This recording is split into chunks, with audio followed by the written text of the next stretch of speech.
Comme je vous le disais plus tôt, mon collègue Michel Morin a passé quelque temps à Sarajevo, en ex-Yougoslavie. Et pendant qu'il était là, il s'est interrogé sur le métier de correspondant de guerre.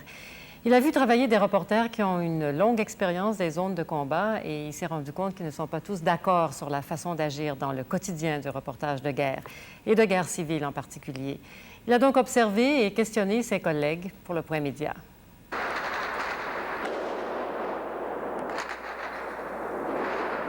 Un caméraman dans une rue de Sarajevo qui filme des échanges de coups de feu. Quelques minutes plus tard, un obus de tank s'écrase sur l'édifice tout juste en face de lui.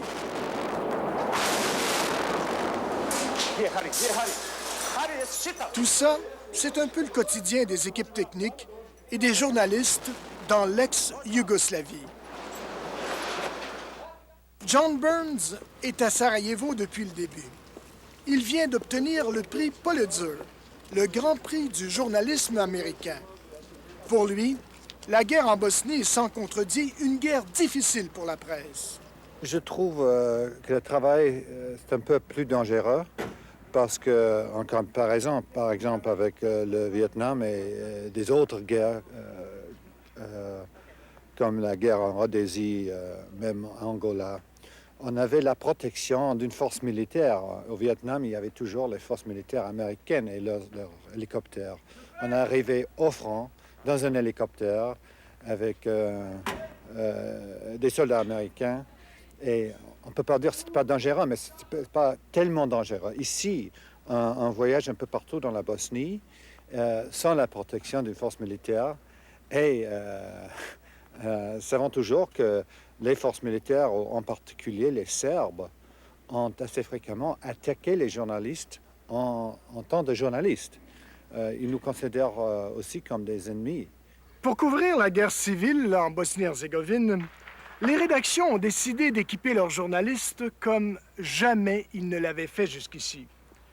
C'est ainsi que certains portent maintenant des gilets pare-balles, très lourds, comme ceux-ci, alors que d'autres se contentent de gilets plus légers. Des gilets qu'ils peuvent porter sous leur veste ou leur chandail. Et puis, dans les cas extrêmes, on porte même des casques, comme des soldats. J'ai un flak jacket, j'ai ma protection, j'ai un blindé, voiture blindée. Je gagne de l'argent, je gagne ma carrière, c'est ma profession d'être ici. Ce que j'ai vu ici, moi, c'est des choses que jamais on aurait pu imaginer au Liban. C'est-à-dire les pare-éclats, les casques et les voitures blindées. C'est dramatique. On ne fait plus de l'information, on fait du commando d'information. Ça, c'est la première chose. On commence avec ça, et peut-être que la semaine prochaine, on va demander des gardes du corps. Peut-être que dans un mois, on demandera des protections de l'armée. C'est plus du journalisme. Dans Sarajevo, le contraste est frappant. À quelques mètres du Holiday Inn, en partie détruit, où logent les journalistes, et de la fameuse avenue des francs-tireurs, il se trouve toujours des habitants pour marcher sans casque et sans veste antiballe. Les journalistes, de leur côté, arrivent et sortent de l'hôtel, pour la plupart en véhicules blindés. Depuis le début des hostilités, une quarantaine d'entre eux ont été tués. Une centaine, comme Martin Bell, correspondant de la BBC, ont été blessés, même s'ils portaient une veste antiballe. Et si vous voulez parler des gens, il faut être aussi vulnérable que ces gens-là. Il faut prendre les mêmes risques qu'eux, essayer de vivre un tant soit peu comme eux. Et moi, j'ai honte pour certains de mes confrères qui osent à peine ouvrir la porte de leur voiture blindée et tendre la perche et derrière leur casque, leur pare-éclat, leur dire et dire aux gens, alors, qu'est-ce que vous ressentez? J'ai honte. Hi, it's Anna Marie in Sarajevo for Jeff Brown, please. Anna Maria Tremonti a passé au cours de la dernière année près de 3 mois en Bosnie-Herzégovine. Elle n'a pas froid aux yeux, elle ne reste pas dans le véhicule blindé pour interviewer les gens, mais porte tous les jours sa veste antiballe. Je viens ici pour faire les histoires sur les gens qui habitent ici. Et je suis très consciente que je pourrai jamais ressentir ce que les gens d'ici ressentent. Non. Non, je crois que nous sommes tous coupables, pas loin. En fait, à Sarajevo, on ne sait jamais. On ne sait jamais si on est à la portée de telle ou telle rafale de fusils mitrailleurs. Ici, par exemple, le caméraman tournait toujours. Je crois que c'est la première fois que je me trouve ainsi dans une ville assiégée et dans ces conditions de barbarie.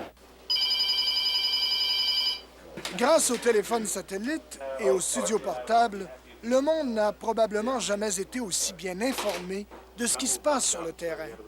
Dans le stationnement du Holiday Inn de Sarajevo, on reconnaît les voitures blindées des journalistes qui ont été touchés. Pour les journalistes, venir ou pas à Sarajevo ou en Bosnie-Herzégovine reste toujours une décision personnelle. Et si vous aviez été mère de 2 enfants, est-ce que vous seriez venu ici?